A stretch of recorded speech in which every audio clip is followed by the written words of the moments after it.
가을밤, 서울 강남의 작은 출판사 사무실.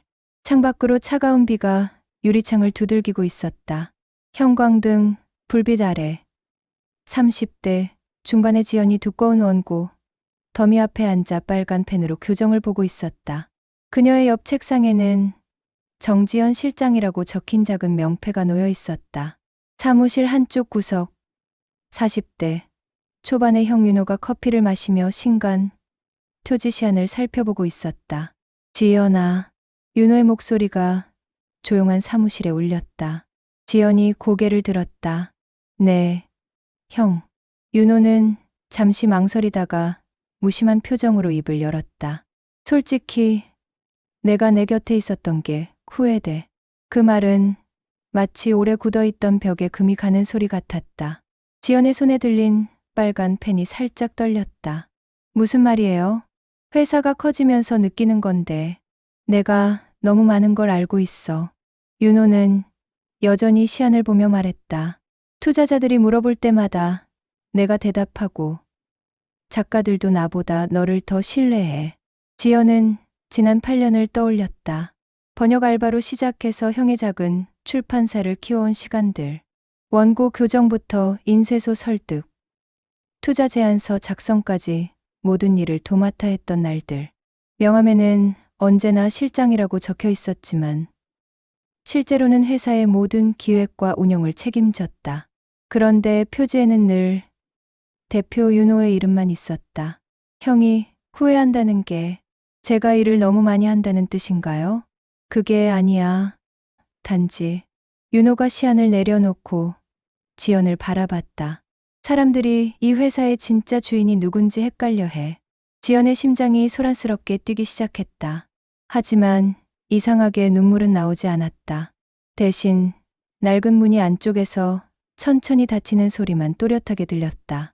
8년 동안 쌓아온 신뢰와 애정, 그리고 희생이 한순간에 무너지는 소리였다. 지연은 조용히 자리에서 일어났다. 책상 서랍을 열자 오래전부터 준비해 둔 작은 열쇠가 보였다. 충청도 산골 농가주택의 열쇠였다. 3년 전 혹시 모를 상황을 대비해 임대해 둔 곳이었다. 그때는 그저 막연한 불안감 때문이었는데 지금 생각해보니 예감이었던 것 같다. 차가운 열쇠가 손끝에 닿았다. 지연아, 오해하지 마. 윤호가 뒤늦게 말했다. 난 내가 싫어서 하는 말이 아니야. 그냥 알겠어요. 지연이 조용히 대답했다. 형도 이제 진짜 대표가 되고 싶은 거죠. 그녀는 서랍에서 개인 물건들을 천천히 꺼내기 시작했다. 오래 쓰던 만년필, 작은 식물, 그리고 두꺼운 노트 묶음. 윤호는 아무 말 하지 않고 지켜봤다. 비가 점점 더 세게 내리기 시작했다. 창밖 네온사인들이 빗물에 번져 보였다. 지연은 마지막으로 책상 위에 명패를 집어들었다. 정지연 실장. 8년 동안 그녀의 정체성이었던 작은 플라스틱 조각. 그녀는 그것을 윤호의 책상 위에 조용히 올려놓았다. 열쇠 반납할게요. 지연이 사무실 열쇠를 내밀었다.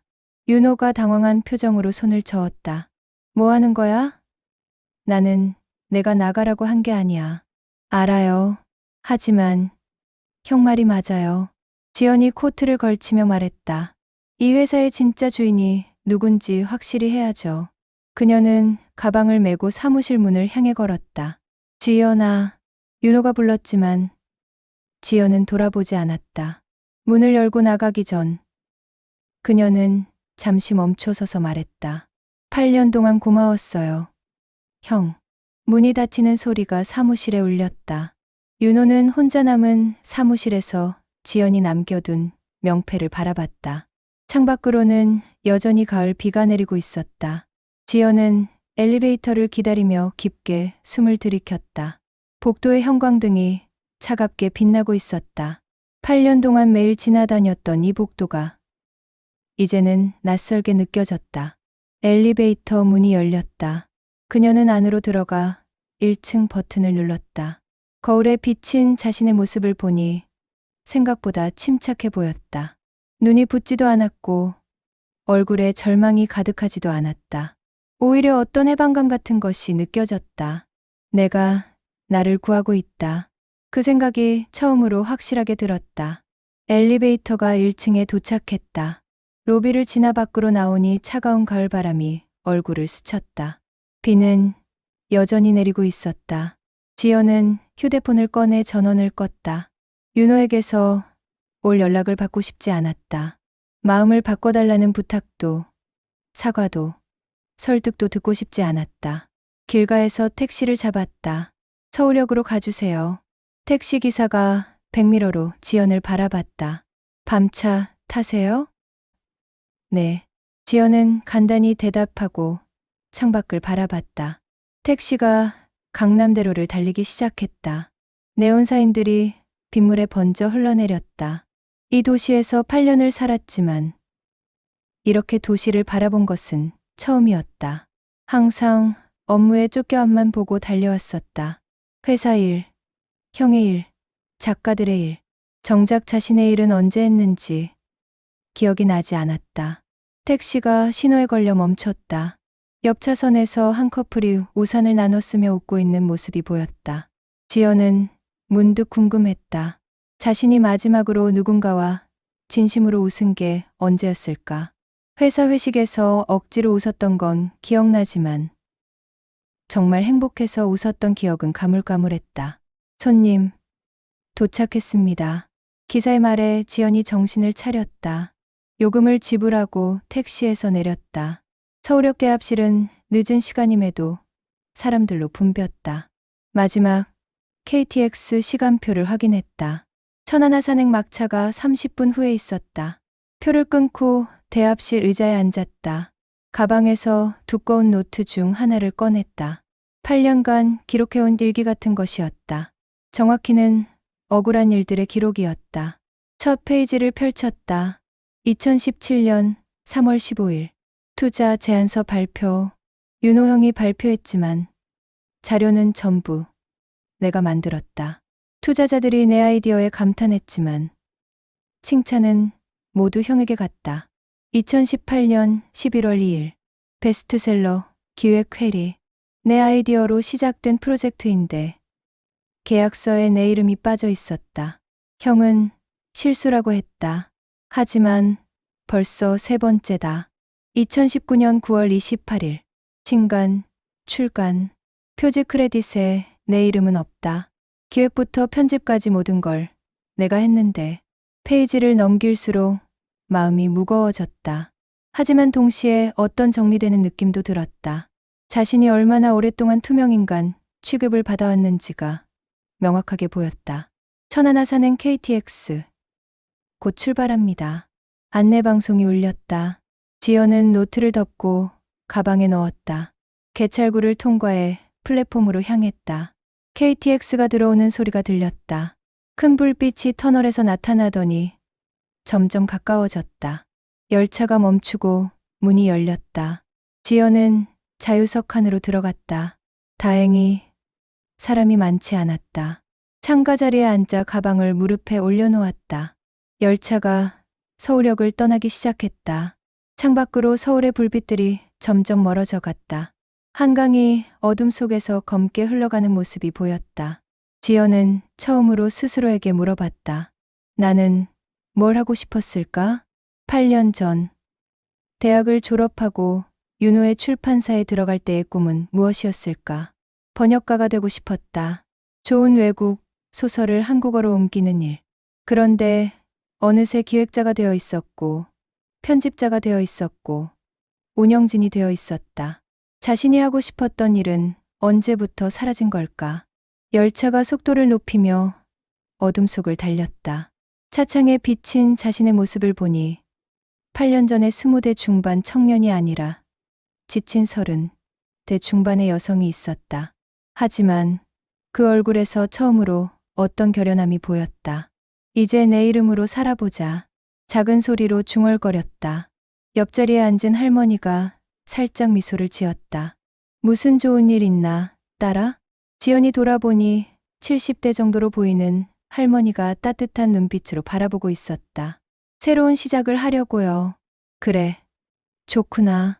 언제든 새로 시작할 수 있어. 나이는 숫자일 뿐이야. 할머니의 말이 마음에 와닿았다. 35이면 늦은 걸까? 새로운 삶을 시작하기에는 너무 늦은 걸까? 하지만 지금이 아니면 언제 할 수 있을까? 열차는 계속해서 어둠 속을 달렸다. 서울이 점점 멀어지고 새로운 곳이 점점 가까워지고 있었다. 가방 속에서 농가주택 열쇠가 작은 소리를 냈다. 마치 이제 진짜 내 집으로 가는 거야라고 말하는 것 같았다. 새벽 4시 천안아산역에 도착했다. 지연은 마지막 버스를 놓쳐 택시를 타고 충청도 깊은 산골로 향했다. 구불구불한 산길을 1시간 넘게 달린 후 작은 마을에 도착했다. 여기가 맞나요? 택시 기사가 의아한 표정으로 물었다. 사방이 산으로 둘러싸인 조용한 마을이었다. 가로등 몇 개만이 어둠을 밝히고 있었다. 네, 맞아요. 지연은 요금을 지불하고 택시에서 내렸다. 차가운 새벽 공기가 폐 깊숙이 들어왔다. 서울의 매연 냄새와는 전혀 다른 깨끗하고 촉촉한 공기였다. 택시가 떠나고 나니 완전한 정적이 찾아왔다. 벌레 소리와 바람에 흔들리는 나무십 소리만 들렸다. 지연은 가방에서 손전등을 꺼내 길을 비추며 걸었다. 3년 전 처음 이 집을 봤을 때의 기억이 되살아났다. 그때는 그저 막연한 불안감 때문에 계약했던 곳이었다. 혹시 모를 일을 대비해서라고 생각했지만 정작 어떤 일을 대비하는 건지도 모르고 있었다. 지금 생각해보니 예감이었던 것 같다. 언젠가는 이곳으로 도망쳐야 할 날이 올 거라는. 작은 대문 앞에 도착했다. 충청북도 보은군 속리산면 법주리 4호에 7 주소가 적힌 낡은 팻말이 달려 있었다. 열쇠를 꺼내 대문을 열었다. 삐걱거리는 소리가 새벽 정적을 깼다. 마당을 가로질러 집 현관에 도착했다. 3년 동안 비어있던 집이라 그런지 습한 냄새가 났다. 현관문을 열고 불을 켰다. 형광등이 깜빡거리며 켜졌다. 작지만 아늑한 거실이 모습을 드러냈다. 원목 테이블과 오래된 소파, 그리고 한쪽 벽면을 가득 채운 빈 책장. 지연은 가방을 바닥에 내려놓고 깊게 숨을 들이켰다. 곰팡내가 심했지만 이상하게 마음이 편안했다. 8년 만에 처음으로 진정한 혼자만의 공간에 있는 기분이었다. 창문을 활짝 열었다. 차가운 새벽바람이 들어와 곰팡내를 밀어냈다. 창밖으로 고무나무와 단풍나무들이 보였다. 가을바람에 나무집들이 살랑살랑 흔들리고 있었다. 처마 끝에서는 새벽 이슬이 방울방울 떨어져 내렸다. 도시에서는 들을 수 없었던 자연의 소리들이 들려왔다. 새들의 지저귐, 바람 소리, 멀리서 들려오는 개울물 소리. 지연은 가방에서 두꺼운 노트 묶음을 꺼냈다. 8년간의 기록들이었다. 원목 테이블 위에 펼쳐놓고 하나씩 읽기 시작했다. 2017년 5월 17일 투자자 설득, 성공. 발표는 윤호가 했지만 자료는 전부 내가 만들었다. 프레젠테이션 구성부터 시장 분석까지 40페이지 분량을 혼자서 3일 만에 완성했다. 투자자들이 기획력이 뛰어나다고 칭찬했지만 그 말은 모두 형에게 향했다. 2018년 11월 2일 내 이름이 빠진 계약서. 실수였다고? 세 번째다. 첫 번째는 정말 실수라고 믿었다. 두 번째도 그러려니 했다. 하지만 세 번째는 의도적이다. 형이 내 존재를 지우고 싶어 한다는 걸 이제야 깨달았다. 2019년 9월 28일 표지에 내 흔적은 없다. 기획 윤호, 편집 윤호, 감수 윤호.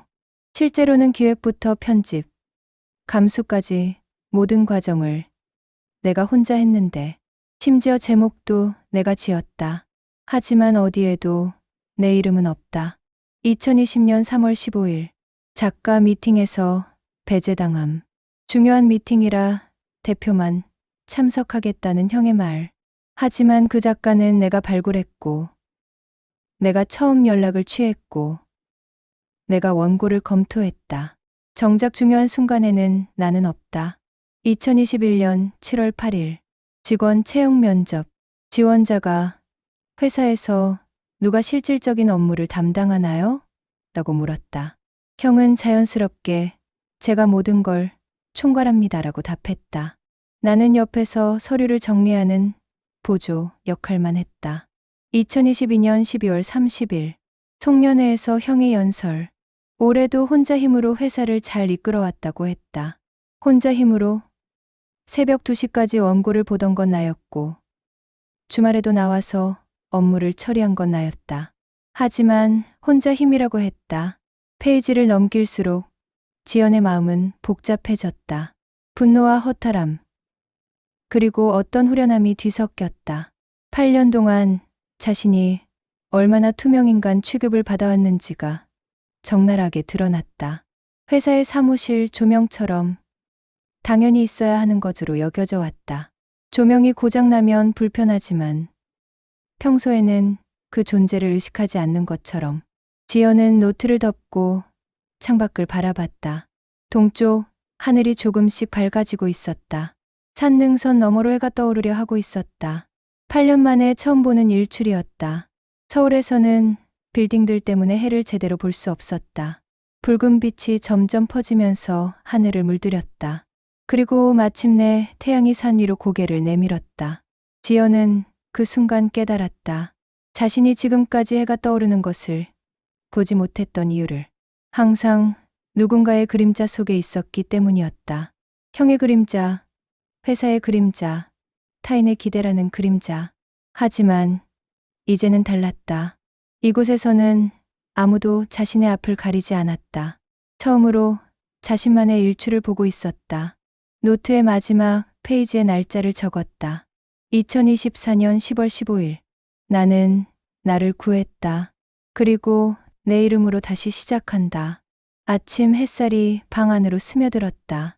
지연의 얼굴에 따뜻한 빛이 내려앉았다.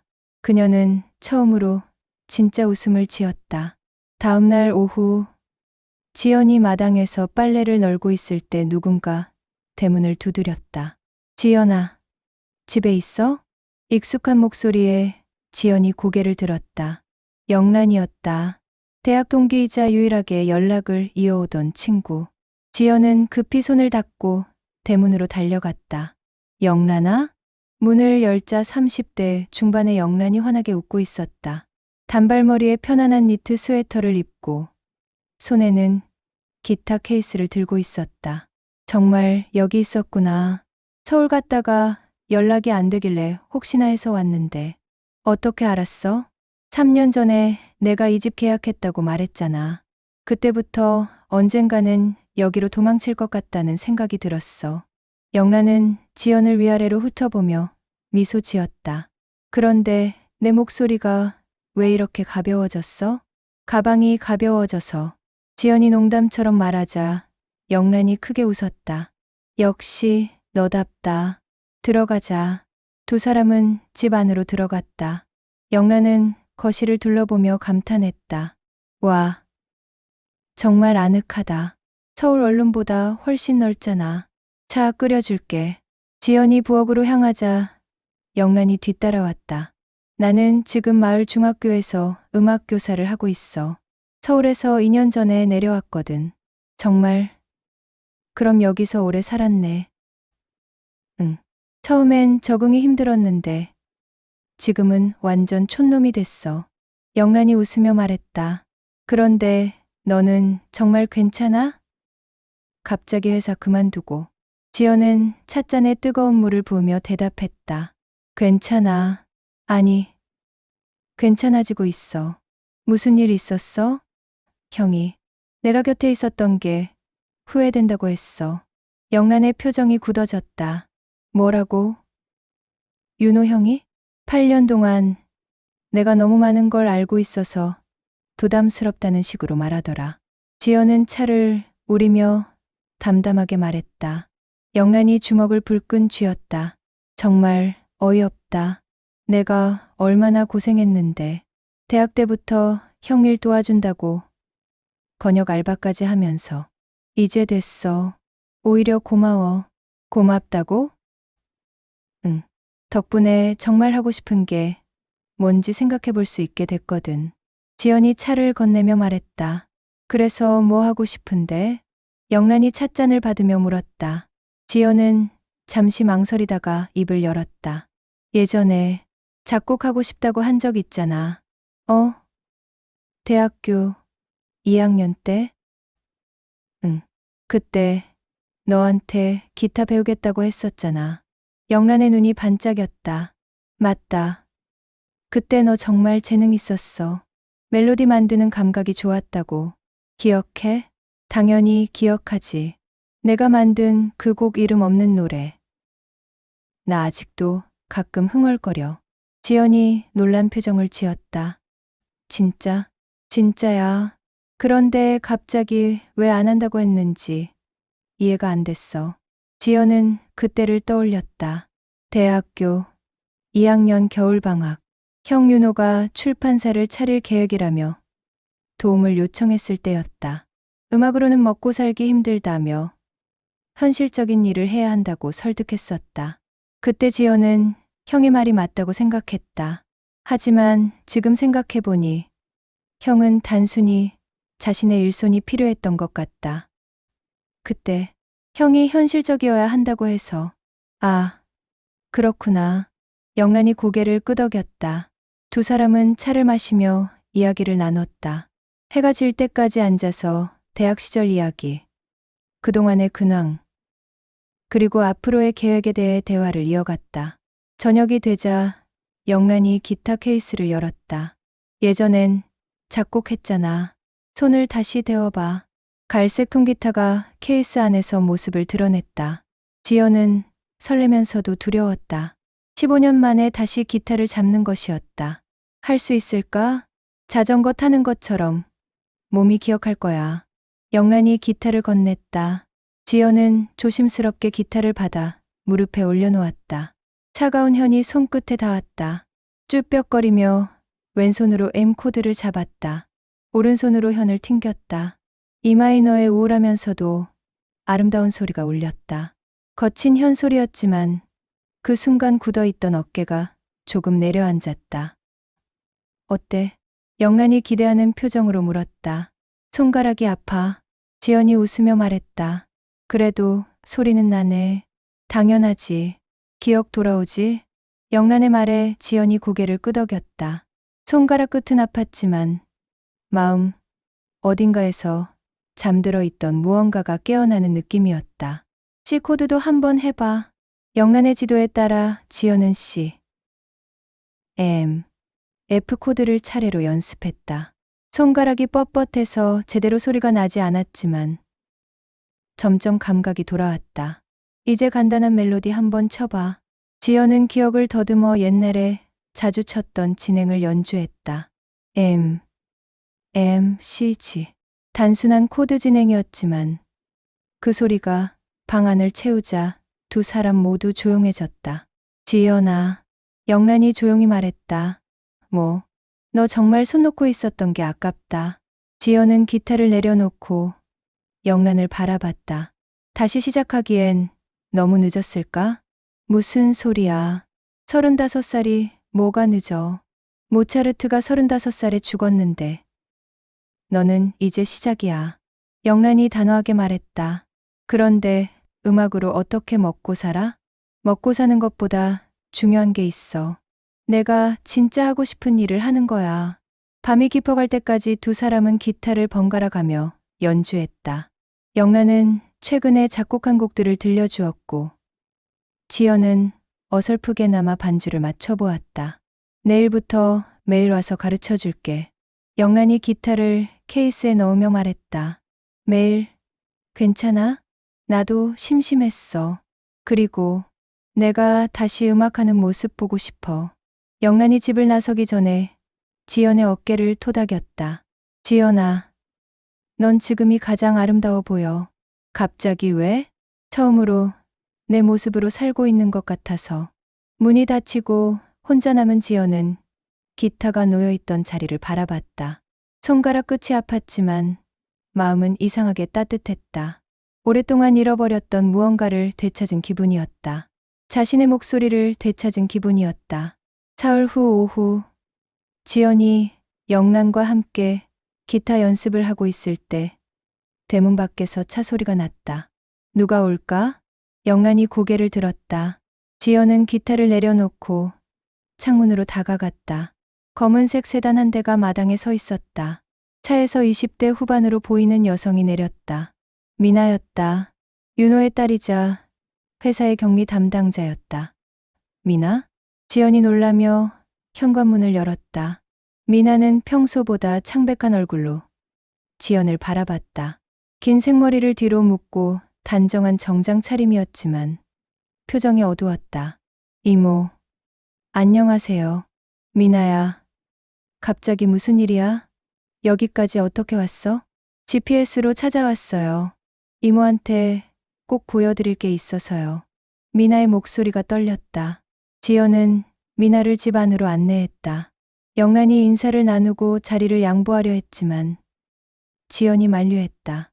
괜찮아. 영란이는 내 친구야.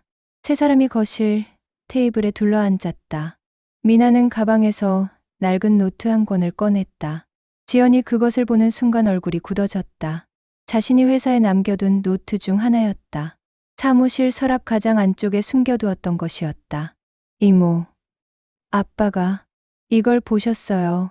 미나가 노트를 테이블 위에 올려놓았다. 어떻게? 이모가 나간 다음 날 아빠가 이모 책상을 정리하시더라고요. 그러다가 이 노트를 발견하신 것 같아요. 지연은 노트를 열어봤다. 그것은 가장 초창기 기록들이 담긴 노트였다. 2016년부터 2018년까지의 일들이 세세하게 적혀 있었다. 2016년 11월 3일, 회사 창립 첫날, 형은 공동 창업자라고 했다. 하지만 사업자 등록증에는 형 이름만 있다. 절차상 그래야 한다고 했는데 정말일까? 2017년 2월 14일 첫 번째 출간, 기획 윤호라고 되어 있지만 실제로는 내가 기획안을 썼다.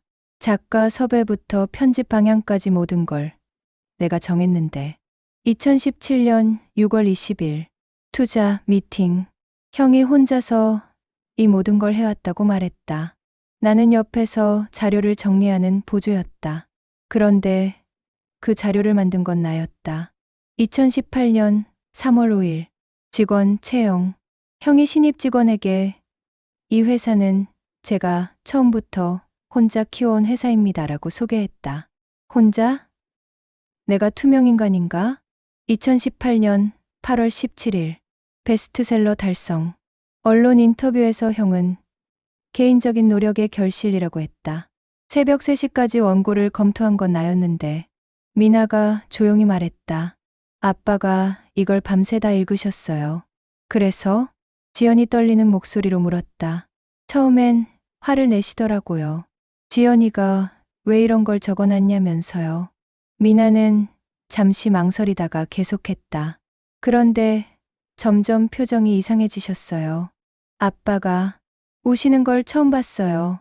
영란이 깜짝 놀란 표정을 지었다. 윤호 형이 울었다고? 네. 그리고 갑자기 변호사를 만나겠다고 하시더라고요. 지연의 심장이 빨리 뛰기 시작했다. 변호사를? 이모 지분을 정리하겠다고 하세요. 그동안 못 준 몫을 다 계산해서 정식으로 돌려주겠다고. 정말? 네. 그런데 미나의 표정이 더욱 어두워졌다. 그것만이 아니에요. 어제부터 계속 이상한 메일을 보내고 계세요. 무슨 메일? 작가들한테, 투자자들한테, 언론사한테. 뭔가 해명하는 내용들이요. 미나는 자신의 휴대폰을 꺼내 화면을 보여줬다. 이런 식으로요. 화면에는 윤호가 작가들에게 보낸 단체 메일이 떠 있었다. 제목 중요 그동안의 착오에 대한 사과. 작가 여러분께 저는 그동안 제 누이 정지연의 공로를 제대로 인정하지 못했습니다. 우리 출판사의 모든 성과에는 그녀의 노력이 깊이 배어 있습니다.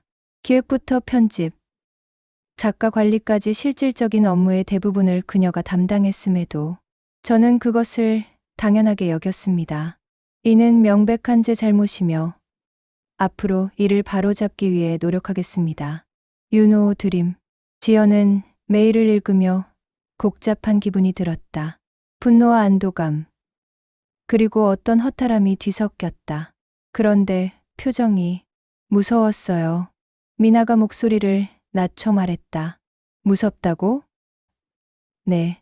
뭔가에 사로잡힌 것처럼 계속 메일만 보내시고, 밤에도 잠을 안 주무시고, 마치 죄책감에 미쳐가는 것 같았어요. 영란이 걱정스러운 표정으로 말했다. 그럼 윤호 형이 지금 상태가 안 좋다는 거야? 네. 그래서 제가 이모를 찾아온 거예요. 미나가 지연을 바라봤다. 이모가 아빠를 좀 말려주셨으면 해서요. 지연은 노트를 덮으며 깊은 한숨을 쉬었다. 미나야, 내가 뭘 말려? 아빠가 자꾸 사과 메일을 보내시는 거요. 회사 이미지에도 안 좋고, 회사 이미지, 지연의 목소리가 차가워졌다. 미나야, 지금 내가 걱정하는 게 회사 이미지야? 아, 아니에요. 그게 아니라, 미나가 당황하며 손을 저었다.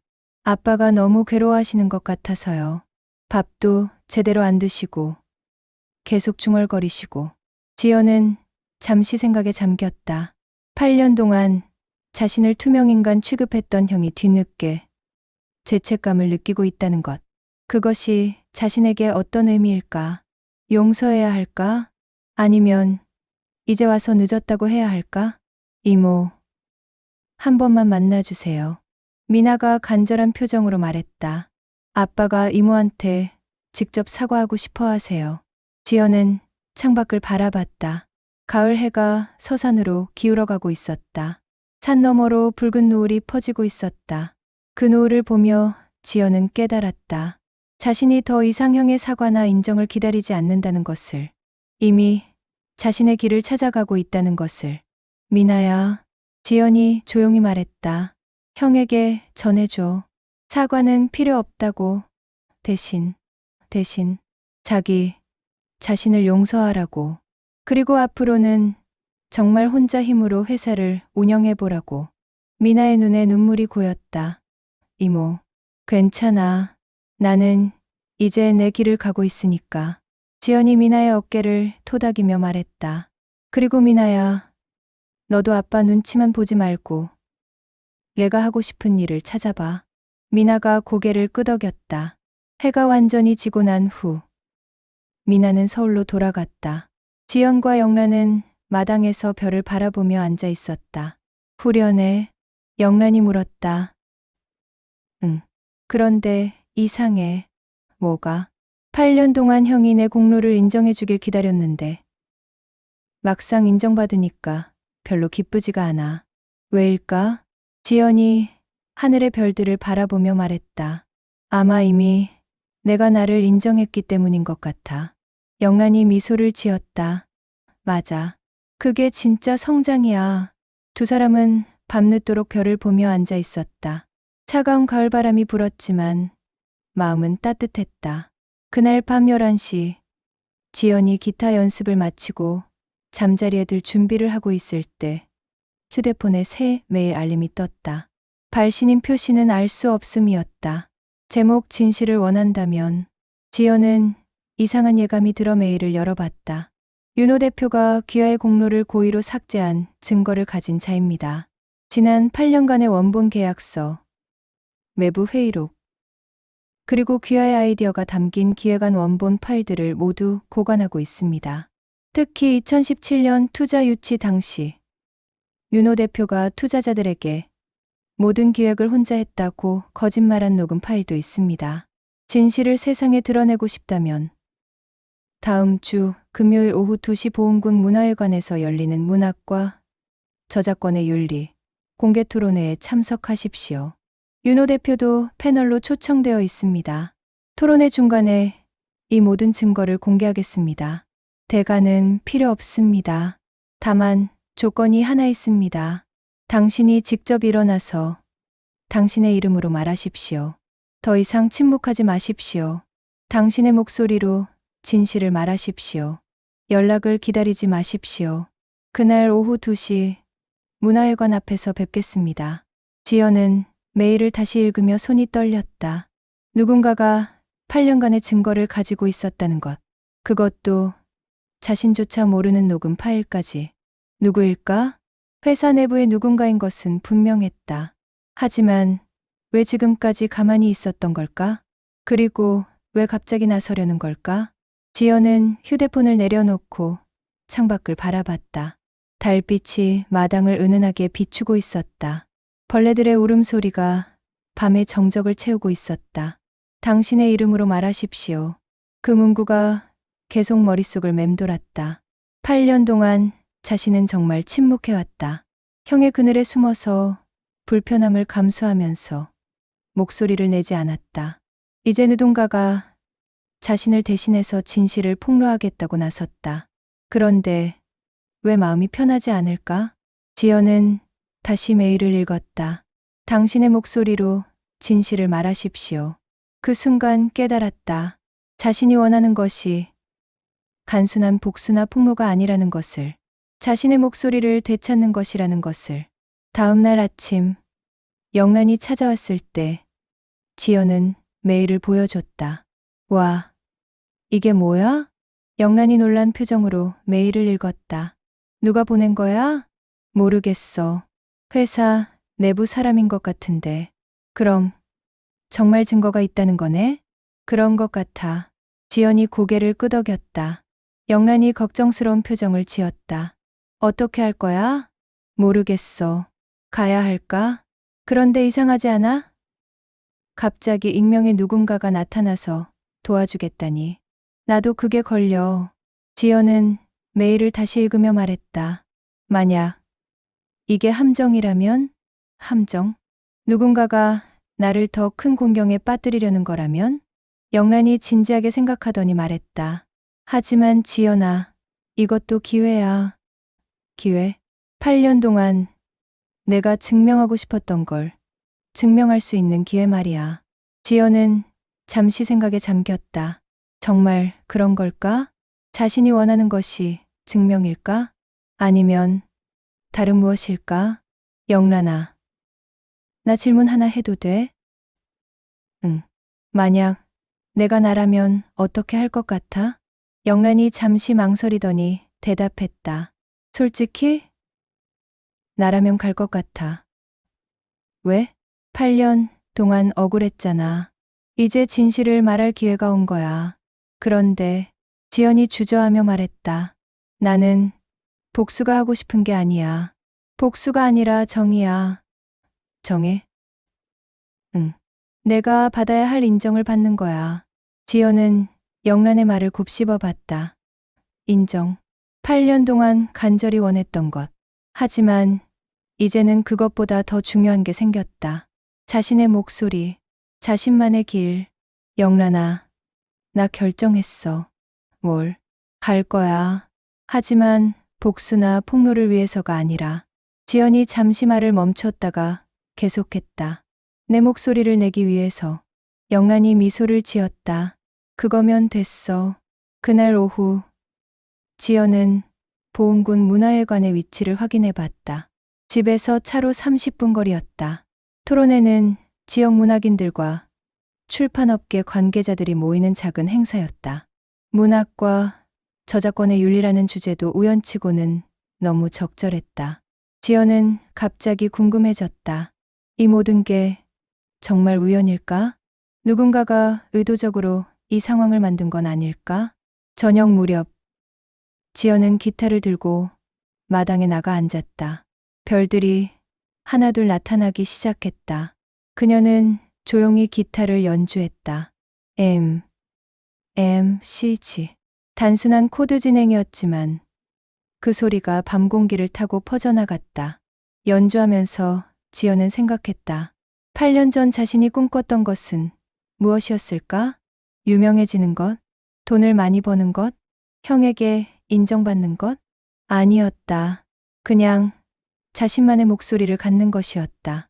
자신의 이름으로 무언가를 만들어내는 것이었다. 그런데 언제부터 그 꿈을 잊고 있었을까?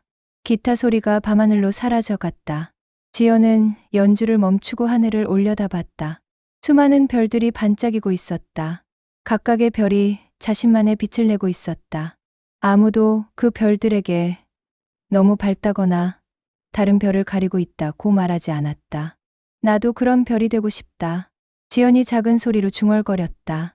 다른 사람의 빛을 가리지도 않고 다른 사람에게 가려지지도 않는 별. 그때 휴대폰이 진동했다. 또 다른 메일이었다. 같은 발신인에게서 온 것이었다. 준비되셨나요? 금요일을 기다리겠습니다. 당신의 용기를 믿습니다. 진실은 언젠가 드러나게 되어 있습니다. 그런데 그 진실을 말하는 사람이 누구인지가 중요합니다. 당신이 말해야 합니다. 당신의 이름으로. 지연은 메일을 읽고 휴대폰을 내려놓았다. 당신의 이름으로. 그 말이 마음 깊숙이 박혔다. 8년 동안 다른 사람의 이름 뒤에 숨어 있었던 자신.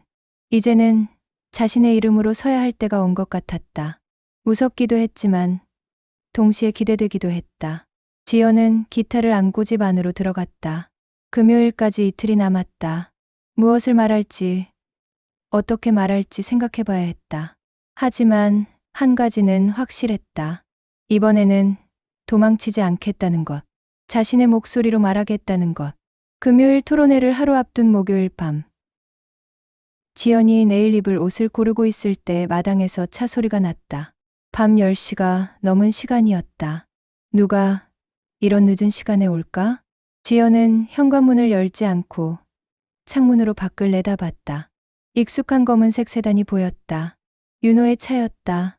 차에서 내린 윤호는 비에 젖은 코트를 입고 있었다. 언제부터 비가 내렸는지 그의 어깨와 머리카락이 촉촉하게 젖어 있었다. 평소보다 야윈 얼굴에 수척한 기색이 역력했다. 며칠 동안 제대로 잠을 자지 못한 것 같았다. 지연은 잠시 망설이다가 현관문을 열었다. 형, 지연아. 윤호가 그녀를 바라봤다. 그의 눈에는 8년 동안 본 적 없는 무언가가 있었다. 죄책감, 후회, 아니면 두려움. 들어와. 지연이 문을 활짝 열었다. 윤호는 현관에서 젖은 코트를 벗고 조심스럽게 집 안으로 들어왔다. 차 끓여줄까? 고마워. 두 사람은 거실 테이블에 마주 앉았다. 지연이 차를 우리는 동안 윤호는 계속 고개를 숙이고 있었다. 형, 괜찮아? 지연아, 내 노트를 봤다. 윤호가 떨리는 목소리로 말했다. 미나가 말해줬어. 내가 얼마나 잔인했는지 이제 알겠다. 윤호의 목소리가 갈라졌다. 8년 동안 나는 내가 당연히 거기 있을 거라고 생각했어. 지연은 찻잔을 윤호 앞에 놓으며 조용히 들었다. 내가 없었다면 회사는 처음부터 망했을 거야. 투자도 받지 못했을 거고 베스트셀러도 없었을 거야. 형, 아니, 끝까지 들어줘. 윤호가 지연을 바라봤다. 그의 눈가에 눈물이 맺혀 있었다. 나는 내가 내 그늘에 있는 게 편했어. 내가 모든 걸 해주니까. 나는 그냥 대표 행세만 하면 됐거든. 형이 그걸 알고 있었다고? 물론이야. 처음엔 정말 감사했어. 그런데 언제부터인가? 윤호가 말을 멈췄다. 언제부터인가? 내가 너무 유능해서 무서워졌어. 지연이 놀란 표정을 지었다. 무서워? 사람들이 내가 진짜 이 회사의 주인이라는 걸 알까봐. 투자자들도, 작가들도, 심지어 직원들도 너를 더 신뢰하잖아. 윤호는 찻잔을 만지작거리며 계속했다. 그래서 일부러 내 이름을 빼기 시작했어. 계약서에서도, 크레딧에서도, 소개에서도. 일부러? 지연의 목소리가 차가워졌다. 그래, 실수가 아니었어. 모두 의도적이었어. 순간 거실에 정적이 흘렀다. 빗소리만 처마 끝에서 또각또각 들려왔다. 지연은 8년간의 상처가 모두 의도적이었다는 사실에 충격을 받았다. 왜 지금 와서 말해? 내 노트를 보고 내가 얼마나 이기적이었는지 깨달았어. 윤호가 가방에서 두꺼운 봉투를 꺼냈다. 회사 지분 절반을 내 이름으로 변경해 두었어. 그리고 그동안 못 준 수익 배당도 모두 계산했어. 지연은 봉투를 받지 않았다. 그리고 이것도. 윤호가 또 다른 종이를 꺼냈다. 내부 고발, 메일의 사본이었다. 나도 받았어. 누군가 우리 사이를 찢어놓으려는 사람일 수도 있어. 지연이 메일을 읽어보니 자신이 받은 것과 거의 동일한 내용이었다. 다만 윤호에게 온 메일은 좀 더 위협적이었다. 정지연의 공로를 인정하지 않으면 모든 증거를 언론에 공개하겠다는 내용이 추가되어 있었다. 형도 내일 토론회에 오라는 메일 받았어? 응. 패널로 초청받았어. 윤호가 고개를 끄덕였다. 그런데 지연아, 이게 함정일 수도 있어. 누군가 우리를 이용하려는 거일 수도 있고. 지연은 메일을 내려놓고 윤호를 바라봤다. 형, 함정이든 아니든 상관없어. 뭐, 나는 이미 결정했어. 내일 가서 내 이야기를 할 거야. 지연아, 위험할 수도 있어. 위험. 지연이 웃었다. 8년 동안 내가 투명인간으로 사는 게 더 위험하지 않았을까? 윤호의 얼굴이 일그러졌다. 지연아, 형, 이제 그만해. 지연이 단호하게 말했다. 사실은 우리 사이가 찢어지지 않은 적이 없었어. 그게 무슨. 형은 처음부터 나를 동등한 파트너로 본 적이 없잖아. 그냥 편리한 도구로 봤을 뿐이야. 윤호가 할 말을 찾지 못하고 입을 벌렸다 닫았다. 나를 용서해달라는 말은 하지 않겠어. 윤호가 힘없이 말했다. 다만 내가 내 이름으로 서는 걸 막지 않겠어. 도와주고 싶어. 지연이 찻잔을 내려놓으며 차갑게 말했다. 도움이 아니라 방해만 하지 마. 지연아, 형이 정말 미안하다면 내일 토론회에서 사실대로 말해. 내가 아니라 형 자신을 위해서. 윤호가 고개를 숙였다. 잠시 침묵이 흘렀다. 빗소리가 점점 더 세져갔다. 알았어. 윤호가 마침내 고개를 끄덕였다. 내일 모든 걸 사실대로 말하겠어. 그는 일어서서 코트를 집어들었다. 지연아, 마지막으로 한 가지만 물어봐도 될까? 뭐? 너 나를 형이라고 부를 수 있을까? 지연은 잠시 망설이다가 대답했다. 형은 형이야. 그건 변하지 않아. 그럼 우리가 다시. 하지만 예전과는 달라. 지연이 그의 말을 자르며 말했다. 이제 우리는 각자의 길을 가는 거야. 윤호가 쓸쓸하게 웃었다. 그래, 내가 맞아. 그는 현관으로 향하다가 다시 돌아섰다. 지연아, 내일 용기 내. 응. 문이 닫히고 윤호의 차가 떠나간 후 지연은 혼자 남은 거실에 앉아 있었다. 빗소리가 창문을 두드렸다. 그녀는 윤호가 남겨둔 봉투를 바라봤다. 지분 변경 서류와 수익 배당 계산서. 8년 동안 받지 못했던 정당한 모금. 하지만 이상하게 그것들이 중요하게 느껴지지 않았다. 정말 중요한 것은 내일이었다. 자신의 목소리로 자신의 이야기를 하는 것. 더 이상 누군가의 그늘에 숨지 않고 당당히 서는 것. 지연은 기타를 들고 마지막 연습을 했다. 내일 토론회가 끝나면 그녀의 새로운 인생이 시작될 것이다. 무섭기도 했지만 기대되기도 했다. 비가 그치고 난 새벽, 지연은 처음으로 평온한 잠에 들었다. 토론회 당일 아침, 지연은 일찍 일어나 마을을 산책했다. 가을 안개가 산 사이에 피어오르고 있었다. 어젯밤 비가 그친 후라 공기가 맑고 촉촉했다. 마을 어귀에서 할머니 한 분이 텃밭에서 배추를 따고 계셨다. 일찍 일어나셨네요. 지연이 인사하자 할머니가 환하게 웃으며 대답했다. 나이 들면 잠이 없어지지. 그런데 아가씨는 어디서 왔어? 서울에서 왔어요. 지금은 여기 살고 있고요. 아, 그래? 그럼 우리 동네 사람이구나. 오늘 문화회관에서 뭔 행사 있다던데. 아가씨도 가? 네, 가려고요. 좋구나. 우리 마을에 이런 행사 별로 없는데. 할머니가 갖단 배추잎을 지연에게 건넸다. 이거 가져가. 된장국 끓여 먹어. 감사해요. 지연은 따뜻한 배추잎을 받으며 마음이 따뜻해졌다. 8년 동안 서울에서 살면서 이웃과 이런 대화를 나눈 적이 있었나? 항상 바빠서, 항상 누군가의 일에 쫓겨서 주변을 돌아볼 여유가 없었다. 집으로 돌아와 간단히 아침을 먹고 옷을 갈아입었다. 너무 격식을 차리지도, 너무 캐주얼하지도 않은 검은색 블라우스와 회색 치마. 거울을 보니 8년 전 처음 회사에 입사했을 때의 모습이 떠올랐다. 그때는 기대와 희망으로 가득했었다. 지금은 두렵기도 하지만 확신이 있었다. 오후 1시, 지연은 보은군 문화회관에 도착했다. 생각보다 많은 사람들이 모여 있었다. 지역 문학인들, 출판사 관계자들, 그리고 일반 시민들까지. 입구에서 행사 안내서를 받으며 프로그램을 확인했다. 문학과 저작권의 윤리 패널 윤호 대표, 김교수 문학평론가, 이 변호사 저작권 전문. 좌석은 100석 정도였는데 거의 만석이었다. 지연은 가장 뒤쪽 자리에 앉았다. 무대에서는 스태프들이 마이크와 프로젝터를 점검하고 있었다. 오후 2시 행사가 시작되었다. 진행자가 패널들을 소개했다. 윤호가 무대에 올라올 때 지연은 그의 표정을 유심히 봤다. 평소보다 긴장한 기색이 역력했다. 김 교수가 첫 번째 발표를 시작했다. 창작과 공동작업의 경계에 대해 말씀드리겠습니다.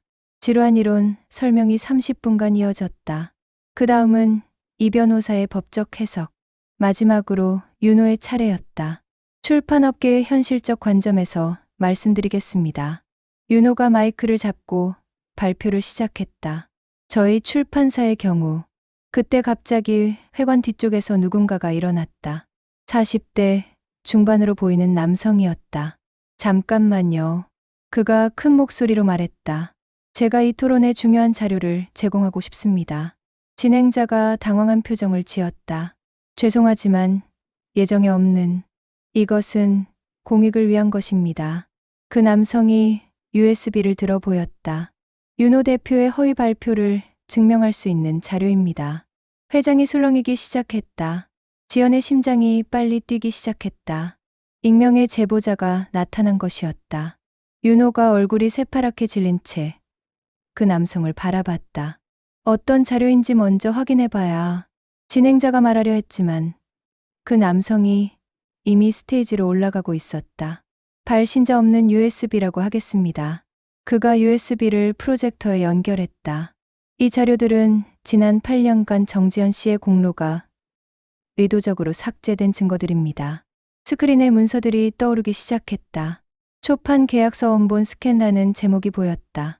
스크린에는 편집 총괄 정지연, 자료조사 정지연, 기획제안 정지연이 또렷하게 적혀 있었다. 그런데 바로 옆에는 실제 출간본의 크레딧이 기교되어 있었다. 기획 윤호, 편집 윤호, 감수 윤호. 지연의 이름은 어디에도 없었다. 회장 전체가 웅성거리기 시작했다. 이것뿐만이 아닙니다. 그 남성이 계속해서 자료를 보여줬다. 회의록, 이메일, 그리고 녹음 파일까지. 모든 것이 윤호가 의도적으로 지연의 공로를 삭제했다는 증거였다. 윤호가 마이크를 잡으려 했지만 손이 떨려서 제대로 잡지 못했다. 이것은. 그때 진행자가 지연을 바라봤다. 혹시 정지연 씨께서 참석하셨나요? 모든 시선이 회장을 훑었다. 지연은 잠시 망설였다. 이제 일어서면 되돌릴 수 없다. 하지만 더 이상 숨어있고 싶지 않았다. 그녀는 천천히 일어섰다. 저입니다. 회장의 모든 시선이 그녀에게 집중됐다. 혹시 당사자께서 말씀하시겠습니까? 진행자가 조심스럽게 물었다. 지연의 다리가 떨렸다. 하지만 발걸음은 곧았다. 그녀는 중앙 통로를 따라 무대로 향했다. 8년 만에 처음으로 자신이 주인공이 되는 순간이었다. 무대에 올라서자 환한 조명이 그녀를 비췄다. 마이크를 잡는 순간 8년간의 침묵이 끝나는 것 같았다. 저는 오늘 제 이름으로 서러웠습니다. 지연의 목소리가 회장에 울렸다. 처음엔 떨렸지만 점점 단단해졌다. 용서의 말은 준비하지 않았습니다. 그녀는 윤호를 바라봤다. 다만 사실을 기록하겠습니다. 윤호가 고개를 숙였다. 저는 제 공로를 되찾을 것입니다. 지연의 목소리가 더욱 확고해졌다. 그리고 이 순간 이후 다시는 지워지지 않겠습니다. 회장의 정적이 흘렀다. 환호도 야유도 아니었다. 웅성임 속에서 단단한 침묵이 방처럼 생겨났다. 그 침묵 속에서 지연은 자신의 목소리가 얼마나 또렷한지 깨달았다. 8년 만에 처음으로 진짜 자신의 목소리를 낸 것이었다. 무대 조명 아래서 그녀는 마침내 자신만의 빛을 찾았다. 더 이상 누구의 그늘도 아닌 자신만의 무대에서. 지연의 선언이 끝난 후 회장에는 무거운 정적이 흘렀다. 청중들은 방금 목격한 상황을 소화하느라 조용히 앉아 있었다. 진행자가 당황한 표정으로 상황을 정리하려 했다.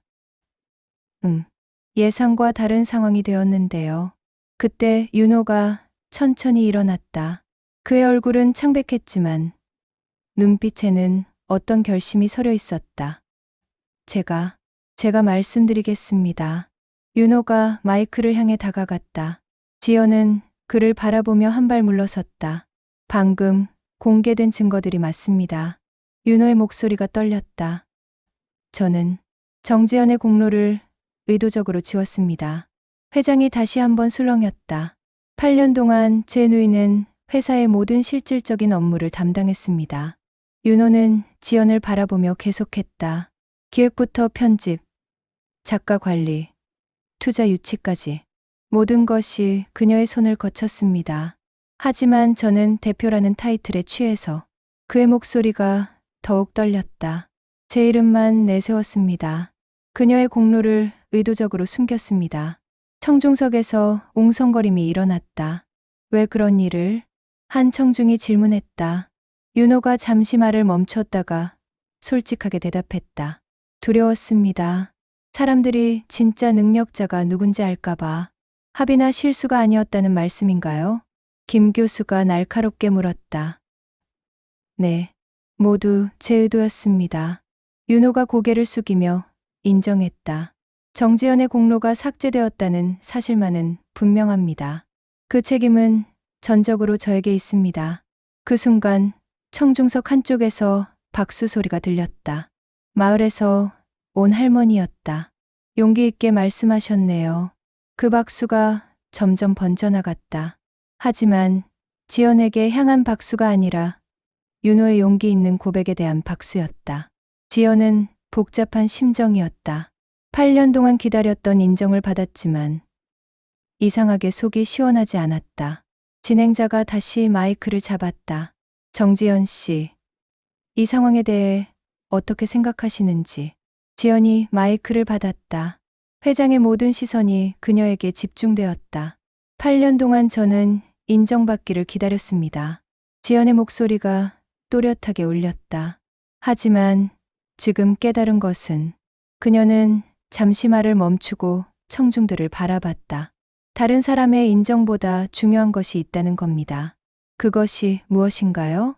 진행자가 물었다. 제 스스로를 인정하는 것입니다. 지연의 말에 회장이 조용해졌다. 8년 동안 저는 형의 그늘에 숨어서 불평만 했습니다. 하지만 그 시간 동안 정작 저는 무엇을 했을까요? 그녀는 윤호를 바라봤다. 제 목소리를 내지 않았습니다. 제 이름으로 서지 않았습니다. 그렇다면 일부는 제 책임이기도 합니다. 윤호가 놀란 표정으로 지연을 바라봤다. 물론 형이 제 공로를 지운 것은 잘못입니다. 지연의 목소리가 단단해졌다. 하지만 저도 제 권리를 지키지 않았습니다. 회장의 분위기가 바뀌기 시작했다. 단순한 가해자와 피해자의 구도가 아니라 더 복합적인 상황으로 인식되고 있었다. 그래서 저는 오늘 여기에 섰습니다. 지연이 목소리를 높였다. 더 이상 다른 사람의 인정을 기다리지 않겠습니다. 제 이름으로, 제 목소리로, 제 길을 가겠습니다. 그때 청중석에서 한 사람이 일어났다. 익명의 제보자였던 그 남성이었다. 제가 말씀드릴 것이 있습니다. 그가 마이크 없이 큰 목소리로 말했다. 제 이름은 강도윤입니다. 윤호 대표, 회사의 전직 제작부장이었습니다. 지연이 그를 놀란 표정으로 바라봤다. 윤호 대표가 정지연 씨의 이름을 지었던 그날, 저는 거기 있었습니다. 그날부터 저는 퇴사를 준비했고, 이런 일이 다시 일어나지 않도록 증거들을 보관해왔습니다. 회장이 다시 술렁였다. 왜 지금까지 침묵하셨나요? 김 교수가 물었다. 강도윤이 쓸쓸하게 웃었다. 정의감이 늦게 오는 병이 있어서요. 그는 지연을 바라봤다. 그리고 정지연 씨가 직접 마이크를 잡는 걸 보고 싶었습니다. 지연의 눈에 눈물이 맺혔다. 8년 동안 혼자라고 생각했는데 지켜보는 사람이 있었다는 것이 감동적이었다. 정지연 씨, 강도윤이 계속 말했다. 당신이 자신의 목소리를 찾는 모습이 아름답습니다. 그 순간 회장 전체에 진짜 박수가 터져나왔다. 이번에는 지연을 향한 박수였다. 그녀의 용기와 성장을 인정하는 박수였다. 지연은 마이크를 내려놓고 깊게 허리를 숙였다. 8년 만에 처음으로 자신만의 무대에서 자신만의 목소리를 냈다. 무대를 내려오는 지연을 윤호가 기다리고 있었다. 지연아, 형, 고마워. 뭐가? 나를 용서해달라고 하지 않아서. 지연이 미소를 지었다. 용서는 형이 형 스스로에게 하는 거야. 나는 이제 내 길을 갈 거야. 윤호가 고개를 끄덕였다. 그래, 내가 맞다. 토론회가 끝나고 나서 많은 사람들이 지연에게 다가왔다. 격려의 말, 응원의 말, 그리고 새로운 기회에 대한 제안들. 하지만 지연의 마음은 이미 정해져 있었다. 그녀는 강도윤에게 다가갔다. 감사합니다. 뭐가요? 8년 동안 지켜봐 주셔서. 강도윤이 미소를 지었다. 이제 시작이에요. 정지연 씨의 진짜 무대는. 지연은 고개를 끄덕였다. 정말로 이제 시작이었다. 자신의 이름으로, 자신의 목소리로 살아가는 인생의 시작. 토론회가 끝난 다음 날, 지연은 평소보다 늦게 일어났다. 어제의 일들이 꿈만 같았다.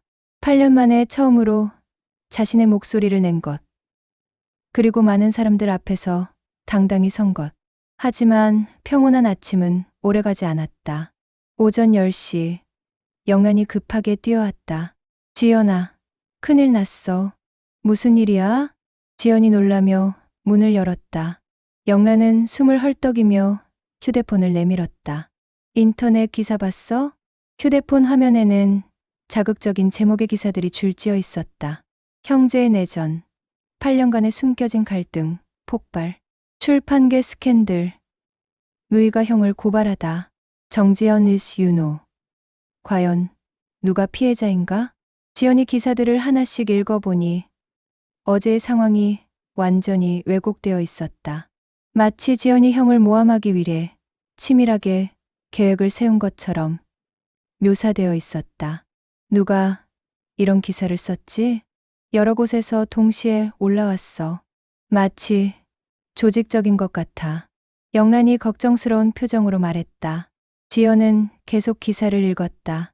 한 기사에서는 익명의 출판업계 관계자 인터뷰가 실려 있었다. 정지연이라는 사람이 몇 년 전부터 형을 배신할 계획을 세웠던 것 같다. 증거 수집부터 언론 플레이까지 너무 치밀하지 않나? 또 다른 기사에서는 윤호를 동정하는 목소리가 실려 있었다. 윤호 대표는 누이를 믿고 의지했을 뿐인데 뒤통수를 맞은 셈이다. 가족 간의 신뢰가 이렇게 무너져도 되는 건가? 가장 충격적인 것은 회사 직원들의 반응이었다. 몇몇 작가들이 공개적으로 윤호를 지지하는 성명을 발표한다는 내용도 있었다. 윤호 대표는 우리를 위해 희생해온 분이다. 정지연의 일방적인 주장을 믿을 수 없다. 지연은 휴대폰을 내려놓고 한숨을 쉬었다. 이럴 줄 알았어야 했는데 뭐가? 진실을 말한다고 해서 모든 사람이 이해해주는 건 아니라는 걸. 그때 지연의 휴대폰이 울렸다. 낯선 번호였다. 여보세요? 정지연 씨죠? 저는 일보 기자 박민수입니다. 기자였다. 인터뷰 요청드리고 싶은데요. 어제 일에 대해 해명할 기회를 드리고 싶습니다. 아니요. 인터뷰는 하지 않겠습니다. 지연이 단호하게 말했다. 하지만 지금 여론이 좋지 않은데요. 해명하지 않으면 해명할 게 없습니다. 지연이 전화를 끊었다. 하지만 전화는 계속 왔다. 다른 언론사들, 그리고 알지 못하는 번호들에서. 영란이 걱정스럽게 말했다. 지연아, 이대로 두면 안 될 것 같은데. 내 이미지가 너무 나빠지고 있어. 이미지? 지연이 웃었다. 영란아, 나는 이미지를 위해 진실을 말한 게 아니야. 그래도 사람들이 뭐라고 하든 상관없어. 나는 내가 할 말을 했어. 하지만 현실은 만만하지 않았다. 오후에 미나에게서 연락이 왔다. 이모, 회사 상황이 안 좋아요. 무슨 일이야? 작가들 몇 명이 계약 해지를 요구하고 있어요. 이모 때문에 회사 이미지가 나빠졌다고. 지연의 마음이 무거워졌다. 자신 때문에 윤호의 회사가 타격을 받는 것은 원하지 않았다. 그리고 투자자들도 투자 철회를 검토한다고 하네요. 정말? 네. 어제 토론회 영상이 SNS에 퍼지면서 더 큰 이슈가 되고 있어요. 저녁이 되자 더 충격적인 소식이 들려왔다. 영란이 창백한 얼굴로 뛰어왔다. 지연아, 이거 봐. 그녀가 보여준 것은 휴대폰에 저장된 사진이었다. 어떤 창고 같은 곳에서 서류들이 불타고 있는 사진이었다. 이게 뭐야? 너한테 온 거야.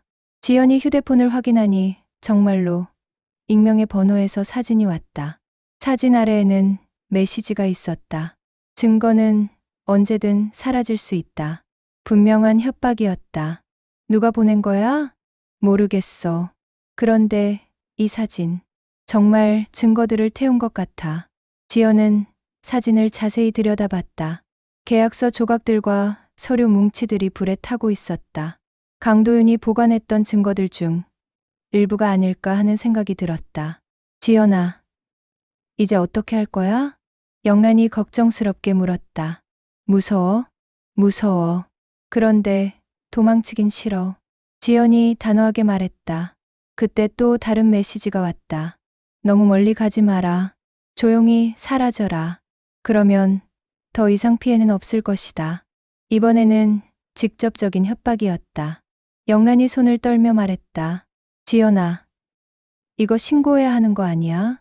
그럼 더 복잡해질 거야. 지연은 휴대폰을 내려놓고 창밖을 바라봤다. 해가 지고 있었다. 어제까지만 해도 희망에 가득 찼었는데 하루 만에 모든 게 달라졌다. 진실을 말하는 것이 이렇게 힘든 일인지 몰랐다. 영란아. 응. 진실을 말한다고 해서 모든 게 해결되는 건 아니구나. 무슨 뜻이야? 오히려 더 큰 문제가 생길 수도 있어. 영란이 지연의 어깨를 토닥였다. 그래도 넌 옳은 일을 했어. 옳은 일? 응. 내 목소리를 낸 거잖아. 지연은 영란의 말을 곱씹어 봤다. 정말 자신이 옳은 일을 한 걸까? 아니면 단순히 복수를 위한 것이었을까? 밤이 깊어갈 때까지 두 사람은 대화를 나눴다. 진실과 현실 사이의 간격에 대해, 옳은 일을 하는 것의 대가에 대해, 그리고 그럼에도 불구하고 자신의 길을 가는 것의 의미에 대해. 지연아, 후회해? 영란이 마지막으로 물었다. 지연은 잠시 생각하다가 대답했다. 후회는 안 해. 하지만 생각보다 외로워. 영란이 지연의 손을 꼭 잡았다. 괜찮아. 혼자가 아니야. 그 순간 지연은 깨달았다. 진실을 말하는 것은 용기 있는 일이지만 그 이유를 견뎌내는 것은 더욱 큰 용기가 필요하다는 것을. 하지만 돌아갈 수는 없었다. 이미 자신의 목소리를 낸 이상 끝까지 가야 했다. 어떤 대가를 치르더라도. 다음 날 새벽 4시 지연의 휴대폰이 요란하게 울렸다. 강도윤의 번호였다. 정지연 씨, 지금 당장 나와주세요. 그의 목소리가 다급했다. 무슨 일이에요? 회사 창고에 불이 났어요. 제가 보관하던 증거들이. 지연은 잠이 확 깼다. 어제 받은 협박 사진이 떠올랐다. 지금 어디세요? 창고 앞이에요. 소방차도 와 있고. 빨리 와주세요. 지연은 급히 옷을 갈아입고 집을 나섰다. 영란에게 연락해 함께 현장으로 향했다. 30분 후 도착한 창고 앞은 아수라장이었다. 빨간 소방차 2대가 서 있고 소방관들이 분주하게 진화 작업을 하고 있었다. 검은 연기가 하늘로 치솟고 있었다. 강도윤이 창고에서 조금 떨어진 곳에서 망연자실한 표정으로 서 있었다. 도윤 씨, 지연이 그에게 달려갔다. 정지연 씨, 늦었어요. 강도윤의 목소리가 절망적이었다. 제가 8년 동안 모아둔 증거들이 모두. 그는 창고를 바라보며 주먹을 불끈 쥐었다. 원본 계약서들, 녹음 파일들, 이메일 출력본들, 모든 게 타버렸어요. 소방관 한 명이 그들에게 다가왔다. 방화로 추정됩니다. 방화요? 지연이 놀라며 물었다. 네. 인화성 물질을 뿌린 흔적이 있어요. 누군가 의도적으로 불을 낸 것 같습니다. 영란이 지연의 팔을 꼭 잡았다. 어제 받은 협박 메시지가 진짜였구나. 경찰이 도착해 현장을 통제하기 시작했다. 강도윤이 경찰관에게 상황을 설명했다. 8년간 모아둔 중요한 문서들이 보관되어 있었습니다. 어떤 문서들이었나요? 출판업계 내부 고발과 관련된 증거들이었습니다. 경찰관이 수첩에 메모하며 물었다. 혹시 누군가 그 문서들을 없애려고 할 만한 이유가 있었나요? 강도윤이 지연을 바라봤다. 지연은 잠시 망설이다가 경찰관에게 어제 받은 협박 메시지를 보여줬다. 어제 이런 메시지를 받았어요. 경찰관이 휴대폰을 보더니 진지한 표정을 지었다. 이것은 명백한 협박입니다. 정식으로 신고하셔야겠네요. 하지만 증거가 다 타버렸는데 무슨 소용이 있을까요? 지연이 허탈하게 말했다. 그때 강도윤이 조용히 말했다. 다 타지 않았어요. 네. 가장 중요한 증거들은 따로 보관해뒀거든요. 지연과 영란이 놀란 표정으로 그를 바라봤다. 정말요? 네. 디지털 파일들은 클라우드에 백업해뒀고 핵심 원본 몇 개는 은행 금고에 보관해뒀어요. 강도윤이 씁쓸하게 웃었다. 8년간 이런 일을 준비하면서 나름 신중했거든요. 소방관들의 진화 작업이 끝나고 연기가 거치자 창고 내부가 드러났다. 검게 그을린 철제 선반들과 재가 된 서류들이 바닥에 널브러져 있었다. 물 한 개 속에서 몇 장의 문서 조각들이 젖어 있었다. 강도윤이 조심스럽게 들어가서 그 조각들을 주워 비닐봉지에 넣었다. 이것들이라도 복구할 수 있을지 모르니까요. 지연은 불타버린 창고를 바라보며 복잡한 심정이었다.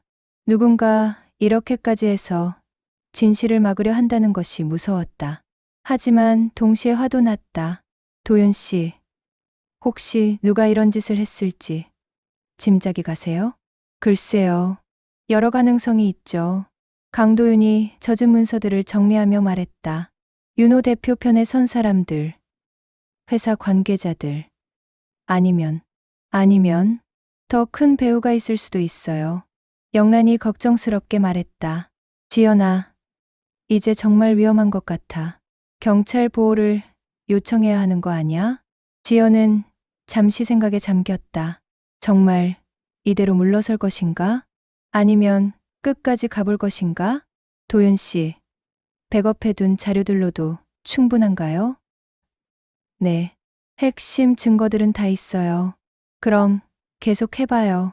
정지연 씨, 이렇게까지 막으려고 한다는 것은 우리가 올바른 길을 가고 있다는 뜻 아닐까요? 강도윤이 지연을 바라보며 감탄스러운 표정을 지었다. 대단하세요. 이런 상황에서도 포기하지 않다니. 포기하면 8년이 진짜 헛된 시간이 되는 거예요. 지연의 목소리가 단단했다. 그리고 이렇게 협박하는 사람들에게 굴복하고 싶지 않아요. 경찰 조사가 끝나고 세 사람은 근처 카페로 이동했다. 강도윤이 노트북을 열어 클라우드에 저장된 파일들을 보여줬다. 계약서 스캔본, 녹음 파일, 이메일 캡처본들이 그대로 있었다. 이 정도면 법정에서도 충분히 통할 거예요. 법정이요? 지연이 물었다. 네.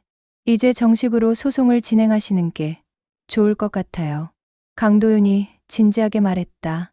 어제 토론회로는 부족해요. 법적으로 확실하게 정리해야 합니다. 영란이 걱정스럽게 말했다. 그런데 소송하면 더 큰 공격이 올 텐데. 이미 공격받고 있잖아요. 지연이 웃으며 말했다. 그럼 정정당당하게 맞서는 게 낫죠. 그때 지연의 휴대폰이 울렸다. 윤호의 번호였다. 여보세요? 지연아. 창고 화재 소식 들었어. 괜찮아? 윤호의 목소리에 진심 어린 걱정이 담겨 있었다. 네. 괜찮아요. 혹시 내 때문에 누군가 이런 짓을 한 건 아닐까? 형이 직접 한 건 아니죠? 당연히 아니야. 나는 그런 사람이 아니야. 윤호의 목소리가 격해졌다. 알고 있어요. 형은 비겁하지만 이렇게 음흉하지는 않으니까. 잠시 침묵이 흘렀다. 지연아, 조심해. 이 일이 생각보다 복잡할지도 몰라. 무슨 뜻이에요? 회사에 투자한 사람들 중에 좀 까다로운 사람들이 있어. 지연의 표정이 굳어졌다. 투자자들이 개입했다는 뜻인가요? 확실하지는 않지만 가능성은 있어. 윤호가 조심스럽게 말했다. 그들에게는 회사 이미지가 매우 중요하거든. 전화를 끊은 후 지연은 강도윤과 영란에게 윤호의 말을 전했다. 투자자들까지 나섰다면 상황이 더 복잡해지겠네요. 강도윤이 심각한 표정을 지었다. 하지만 그럴수록 더 조심스럽게. 하지만 확실하게 진행해야 해요. 지연은 불타버린 창고를 마지막으로 바라봤다. 누군가는 이렇게까지 해서라도 진실을 막으려 했다. 하지만 진실은 불에 타지 않는다. 오히려 더 강하게 빛날 뿐이다. 좋아요. 소송 준비합시다. 지연이 결연하게 말했다. 새로운 전투가 시작되려고 하고 있었다. 한 달 후 소송 준비가 본격적으로 시작되었다. 지연은 서울의 한 로펌을 찾아 변호사와 만났다. 30대 후반의 여성 변호사 김소영은 지적재산권 분야의 전문가였다. 정지연 씨의 경우는 꽤 복잡한 사안이네요. 김소영 변호사가 서류들을 살펴보며 말했다. 단순한 저작권 침해가 아니라 공동 창작자로서의 권리 주장이니까요. 승산이 있을까요? 지연이 조심스럽게 물었다. 강도윤 씨가 제공한 증거들은 매우 강력해요. 특히 녹음 파일과 원본 계약서들. 변호사가 자신감 있게 대답했다. 하지만 상대방도 만만치 않을 거예요. 윤호 씨 측에서도 좋은 변호사를 선임했을 테니까. 그렇겠죠. 그리고 무엇보다 김소영이 지연을 바라보며 말했다. 정지연 씨가 법정에서 직접 증언하셔야 해요. 8년간의 경험을 생생하게 전달해야 합니다. 지연은 고개를 끄덕였다. 또 다른 무대에 서야 하는 것이었다. 이번에는 더욱 공식적이고 중요한 무대. 언제쯤 시작될까요? 준비 기간을 고려하면 2개월 정도 후가 될 것 같아요. 소송 준비를 하는 동안 지연은 마을에서 조용히 지냈다. 하지만 완전히 숨어 있지는 않았다. 영란의 제안으로 마을 문화센터에서 기타 교실을 열기 시작했다. 지연이 선생님이 기타를 가르쳐 주신대요. 마을 이장님이 마을 방송으로 알렸다. 관심 있는 분들은 문화센터로 오세요. 첫 수업 날 10여 명의 마을 사람들이 모였다. 60대 할머니부터 중학생까지 다양한 연령대였다. 안녕하세요. 정지연입니다. 지연이 인사하자 따뜻한 박수가 터져 나왔다. 선생님, 텔레비전에서 봤어요. 한 중학생이 말했다. 우리 마을 유명인이네요. 할머니들이 웃으며 말했다. 지연은 처음에는 부담스러웠지만 점점 편안해졌다. 마을 사람들은 지연을 있는 그대로 받아들여 주었다. 복잡한 사정은 중요하지 않았다. 그냥 기타를 가르쳐주는 선생님일 뿐이었다. 오늘은 C 코드부터 배워볼게요. 지연이 기타를 들고 시범을 보였다. 이렇게 손가락을 누르시면 돼요. 할머니들이 서툴게 기타를 잡고 따라했다. 소리가 제대로 나지 않았지만 모두 즐거워했다. 선생님, 이 노래 가르쳐 주세요. 한 학생이 종이를 내밀었다. 늦게 핀 이름이요? 이게 뭐예요? 선생님이 만든 노래래요. 유튜브에서 들었어요. 지연이 놀랐다. 언제 유튜브에 올라갔을까? 아, 그거 제가 올렸어요. 영란이 미소를 지으며 말했다. 마을 축제 때 부른 거 녹화해서 올렸거든요. 허락도 안 받고 반응이 좋던데요. 댓글들 봤어요? 그날 집에 돌아와서 지연은 유튜브를 확인해 봤다. 영상 제목은 산골마을에 늦게 핀 이름 정지연이었다. 조회수가 5만 회를 넘어가고 있었다. 댓글들을 읽어보니 대부분 응원의 메시지였다. 진짜 목소리가 따뜻해요. 가사가 너무 와닿아요. 용기 내서 노래 불러주셔서 감사해요. 물론 악플도 있었다. 형을 배신한 사람이 무슨 노래를. 위선자 같다. 하지만 악플보다 응원 댓글이 훨씬 많았다. 지연은 처음으로 자신의 음악이 누군가에게 위로가 될 수 있다는 것을 실감했다. 그때 강도윤에게서 연락이 왔다. 정지연 씨, 좋은 소식이 있어요. 무슨 소식이요? 첫 번째 법정 심리 날짜가 정해졌어요. 다음 달 15일입니다. 드디어 시작이었다. 법정에서의 또 다른 무대. 그리고 하나 더요. 강도윤의 목소리가 밝았다. 윤호 씨 측에서 합의를 제안해 왔어요. 합의요? 네. 정지연 씨의 요구사항을 상당 부분 받아들이겠다고 하네요. 지연은 잠시 생각했다.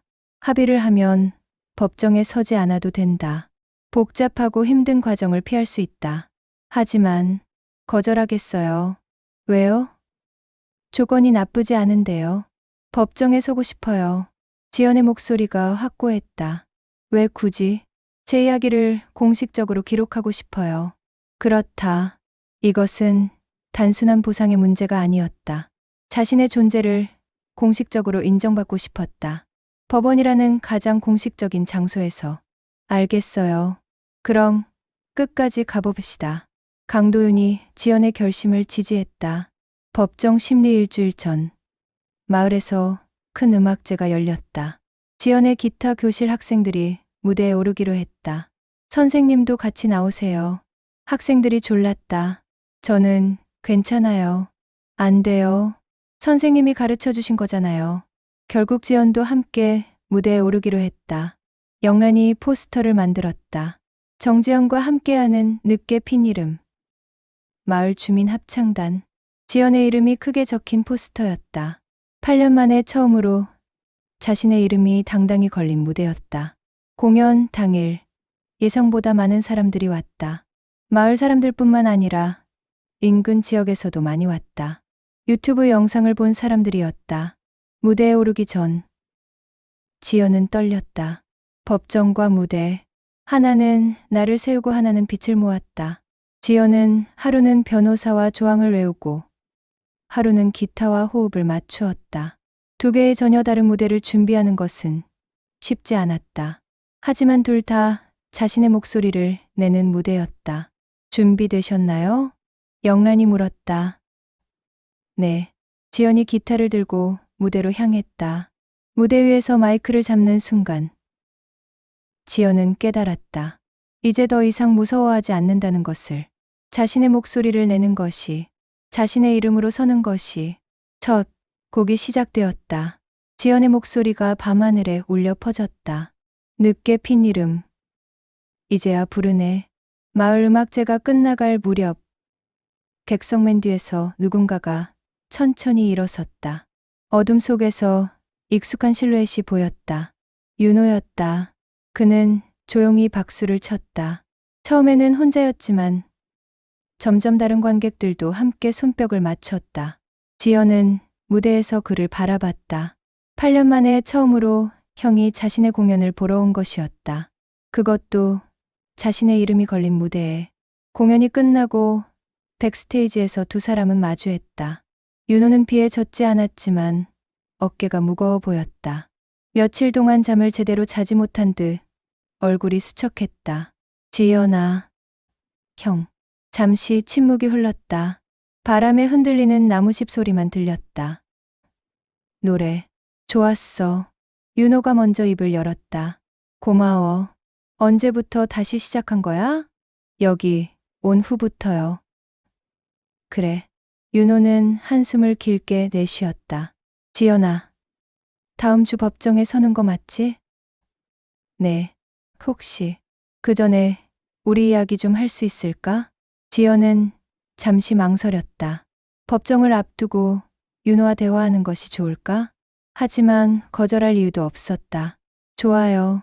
두 사람은 마을 끝자락에 있는 작은 정자로 향했다. 밤하늘에 별들이 반짝이고 있었다. 정자에 앉아 윤호가 입을 열었다. 지연아, 법정에서 모든 걸 인정할 거야. 이미 토론회에서 인정했잖아요. 그때보다 더 구체적으로. 8년간의 모든 일들을. 윤호의 목소리가 무거웠다. 왜요? 그게 맞는 일이니까. 윤호가 지연을 바라봤다. 그리고 내가 정말로 반성하고 있다는 걸 보여주고 싶어서. 지연은 윤호의 얼굴을 유심히 봤다. 예전과는 다른 무언가가 있었다. 교만함이 사라지고 그 자리에 겸손함이 자리 잡고 있었다. 형, 정말 괜찮아요? 법정에서 모든 걸 인정하면 형도 피해를 볼 텐데. 피해? 윤호가 쓴웃음을 지었다.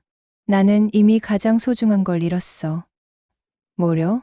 내 신뢰, 그리고 내 양심. 윤호는 하늘을 올려다봤다. 8년 동안 거짓말을 하고 살았더니 이제 진짜 내가 누군지도 모르겠어. 지연의 마음이 복잡해졌다. 분노했던 형이 아니라 상처받은 한 인간이 앞에 있었다. 형도 힘들었구나. 힘들었어. 특히 내 노트를 읽고 나서부터는. 윤호가 고개를 숙였다. 매일 밤 잠이 안 와서 뒤척이고 거울 보기도 싫었어. 그래서 갑자기 변한 거예요? 응. 그리고 윤호가 잠시 말을 멈췄다. 미나가 나한테 한 말이 있어. 미나가? 아빠가 부끄럽다고 하더라. 이모를 그렇게 대한 아빠가. 윤호의 목소리가 떨렸다. 내 딸이 나를 부끄러워한다는 게 정말 견딜 수 없었어. 지연은 미나의 마음을 이해할 수 있었다. 20대 후반의 나이에 아버지의 그런 모습을 보는 것이 얼마나 충격적이었을까. 미나는 어떤가요? 요즘 많이 실망한 것 같아. 나랑 대화도 잘 안 해. 윤호가 쓸쓸하게 말했다. 회사 일도 최소한으로만 하고 이직을 준비하고 있어. 정말요? 응. 아빠와 같은 회사에서 일하고 싶지 않다고 하더라. 지연의 마음이 아팠다. 윤호의 잘못이긴 하지만 부녀 관계가 이렇게 틀어진 것을 보니 안타까웠다. 형, 미나한테 제대로 사과해요. 했어. 여러 번 했는데 받아주지 않아. 말로만 하지 말고 행동으로 보여줘요. 행동으로? 네. 진짜 변했다는 걸 보여주세요. 지연이 진지하게 말했다. 어떻게? 우선 회사부터 제대로 운영해요. 이번 일로 타격이 컸을 텐데. 그래. 투자자들이 많이 빠져나갔어. 윤호가 한숨을 쉬었다. 작가들도 몇 명 떠났고. 그럼 처음부터 다시 시작하는 거죠. 처음부터? 네. 이번에는 정말 혼자 힘으로. 정직하게. 지연의 말에 윤호가 고개를 끄덕였다. 내가 맞아. 이제라도 제대로 해봐야지. 그리고 미나에게도 기회를 주세요. 무슨 기회? 미나도 자기만의 길을 찾을 수 있게요. 아빠 회사에 묶어두지 말고. 윤호가 놀란 표정을 지었다.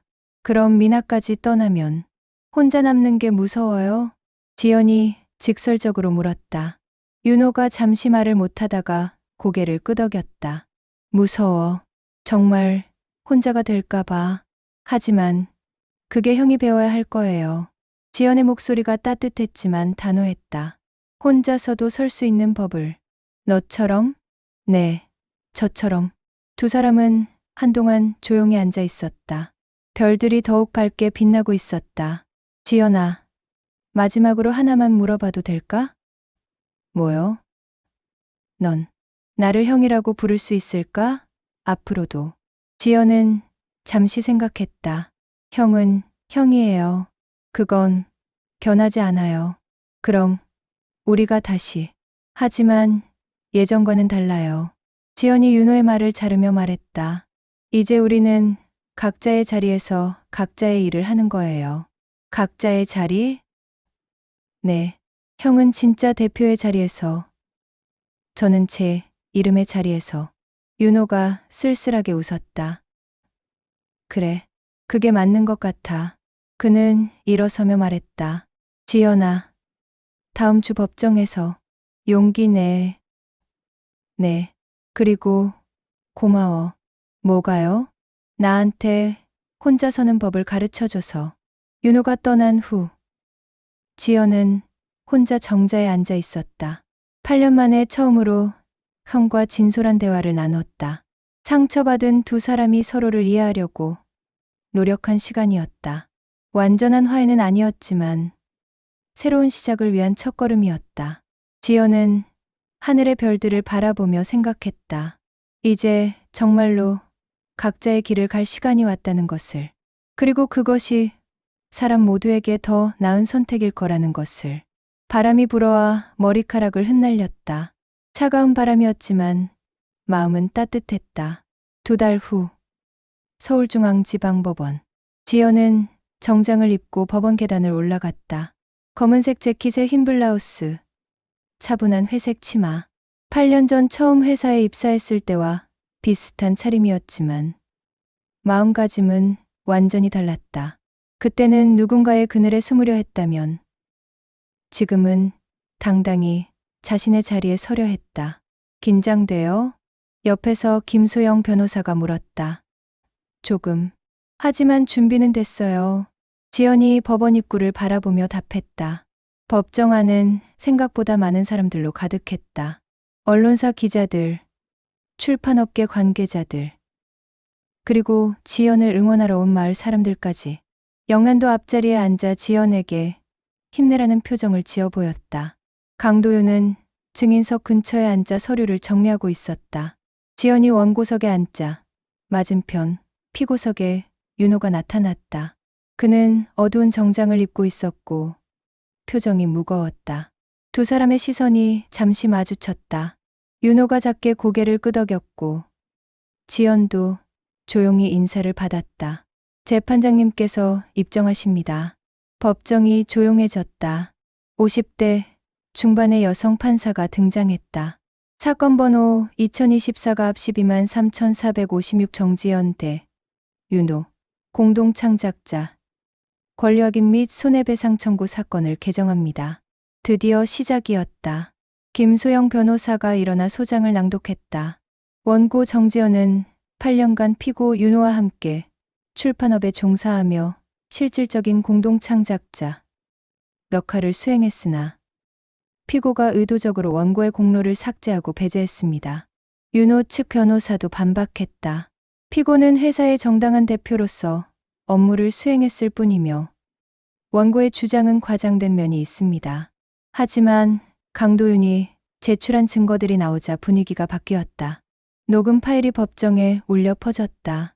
이번 투자 유치는 모두 제가 혼자 해낸 일입니다. 윤호의 목소리였다. 그 말이 나온 바로 그 회의에 지연이 만든 기획안이 사용되었다는 것을 증거로 제시했다. 원본 계약서와 수정된 계약서의 비교도 명확했다. 지연의 이름이 체계적으로 삭제되어 있었다. 피고 측에서 반박하시겠습니까? 판사가 물었다. 그때 윤호가 일어섰다. 재판장님, 제가 직접 말씀드리겠습니다. 변호사가 만류했지만 윤호는 증언대로 향했다. 모든 증거가 사실입니다. 윤호의 첫 마디가 법정을 조용하게 만들었다. 8년 동안 저는 정지연의 공로를 의도적으로 삭제했습니다. 방청석에서 웅성거림이 일어났다. 실질적인 기획, 편집, 작가 관리의 대부분은 정지연이 담당했습니다. 윤호는 고개를 숙이며 계속했다. 하지만 저는 대표라는 지위에 취해 그 공로를 독점했습니다. 왜 그런 일을 했습니까? 판사가 물었다. 두려웠습니다. 제가 아무것도 할 줄 모르는 허수아비라는 것이 드러날까봐. 윤호의 고백은 계속되었다. 계약서에서 이름을 빼는 것, 크레딧에서 제외하는 것, 모두 의도적이었습니다. 법정이 조용해졌다. 이제 지연의 차례였다. 원고 정지현, 증언대로 나오십시오. 지연이 일어섰다. 8년 만에 자신의 이야기를 공식적으로 할 기회였다. 8년 전, 저는 번역가의 꿈을 품고 형의 출판사에 들어갔습니다. 지연의 목소리가 법정에 울렸다. 하지만 어느새 모든 업무를 도맡게 되었고 제 정체성을 잃어갔습니다. 그녀는 노트에 적었던 기록들을 하나씩 증언했다. 투자 제안서를 혼자 작성한 일, 새벽까지 원고를 검토한 일, 작가들과의 미팅을 주도한 일. 하지만 모든 공로가 윤호의 것으로 돌아간 일들. 가장 힘들었던 것은 제가 투명인간이 된 것 같은 기분이었습니다. 지연의 목소리가 떨렸다. 존재하지만 존재하지 않는 사람이 된 기분. 방청석에서 고개를 끄덕이는 사람들이 보였다. 하지만 저는 이 재판을 복수를 위해 시작한 것이 아닙니다.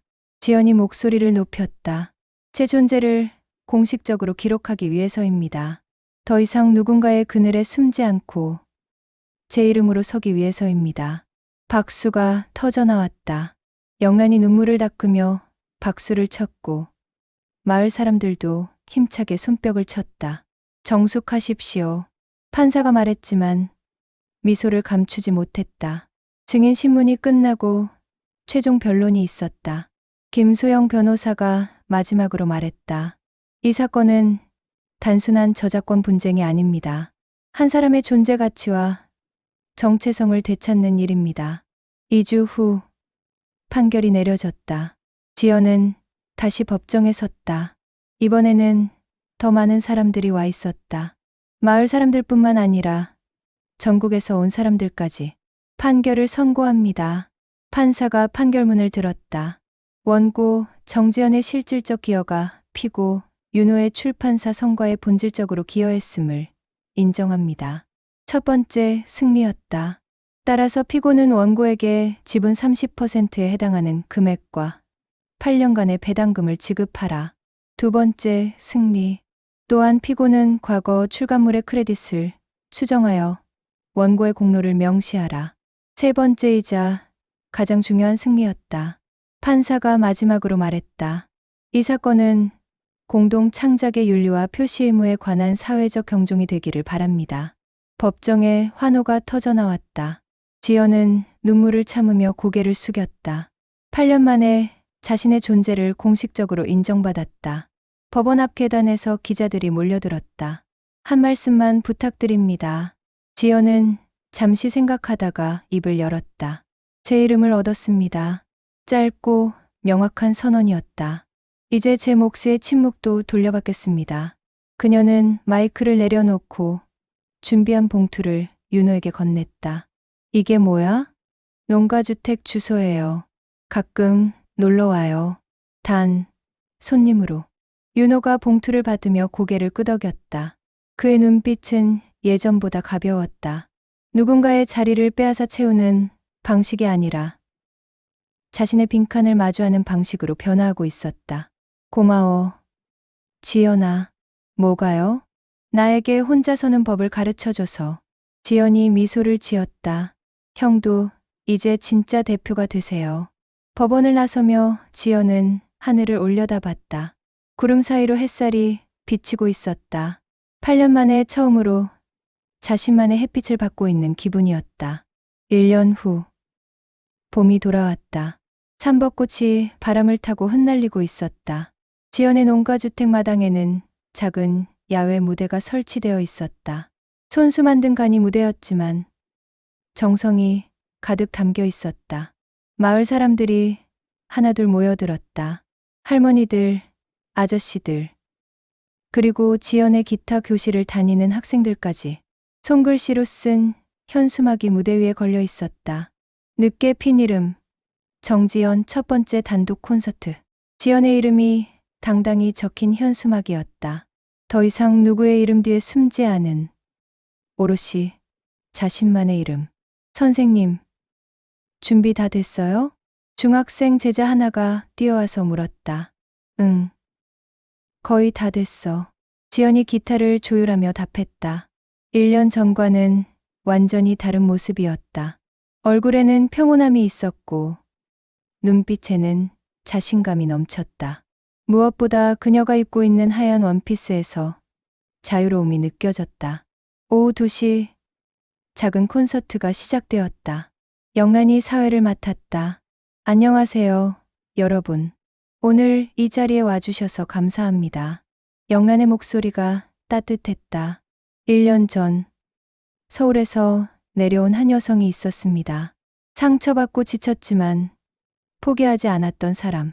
박수가 터져나왔다. 그분이 이제 진짜 자신의 모습을 찾았습니다. 정지연입니다. 지연이 무대에 올라섰다.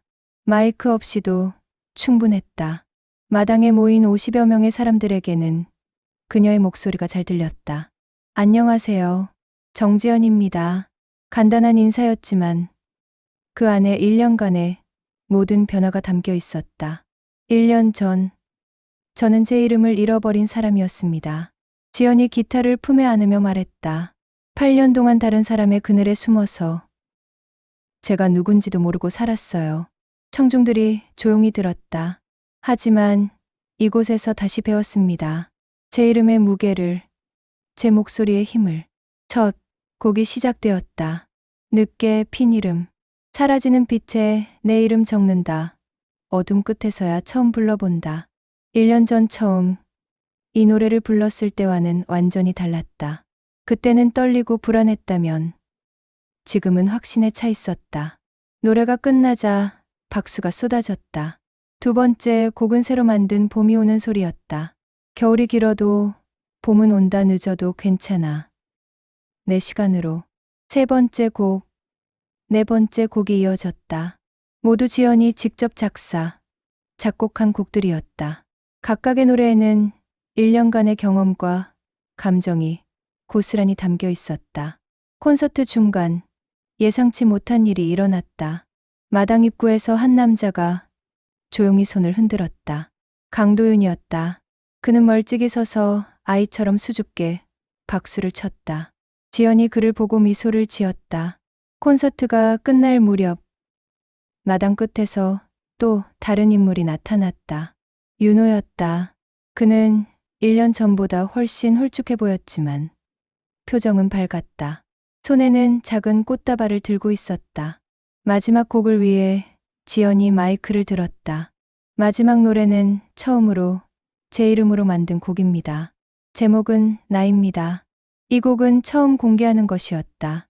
지워진 종이 위에 새로 그려 내 숨의 모양. 메말의 온도.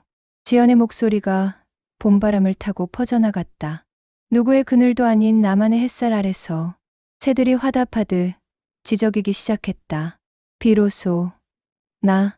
노래가 끝나자 깊은 정적이 흘렀다. 그리고 터져나오는 박수.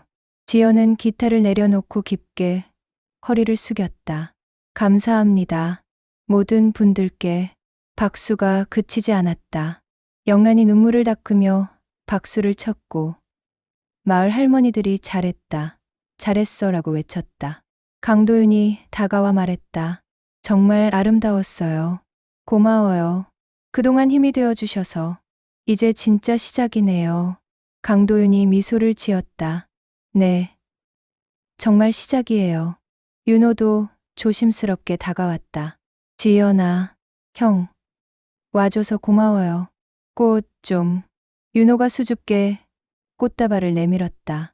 작은 들꽃들로 만든 소박한 꽃다발이었다. 직접 만든 거예요? 응. 회사 옥상에서 기르는 화분에서.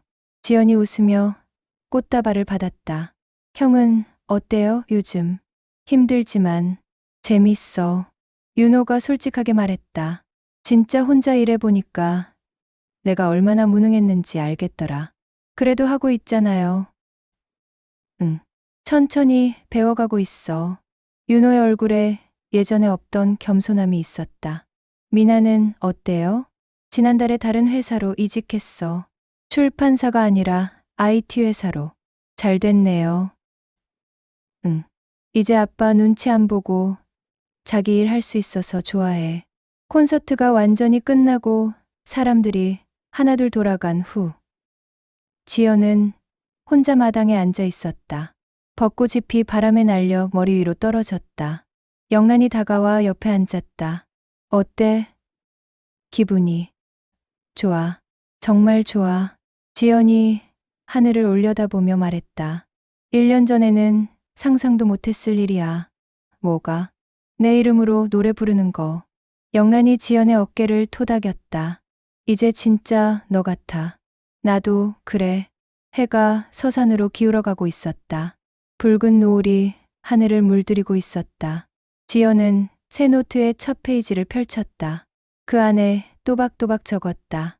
선언, 나는 나의 이름으로 시작한다.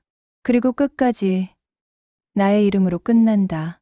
이제 그녀의 이름은 누군가의 입속 호에 기대지 않았다. 무대가 끝나도, 판결이 지나가도, 기사 제목이 바뀌어도 그 이름은 지연의 가슴 안에서 맥박과 같은 속도로 또렷이 뛰었다. 늦게 핀 것은 꽃만이 아니었다. 이름, 목소리, 삶, 모든 것이 제때에 피어났다. 자신만의 시간에, 자신만의 방식으로. 그날 밤, 지연은 기타를 안고 잠들었다. 꿈속에서도 노래가 흘러나왔다. 늦게 핀 이름. 그 노래는 이제 세상 누구의 것도 아닌 오로비 그녀만의 노래였다.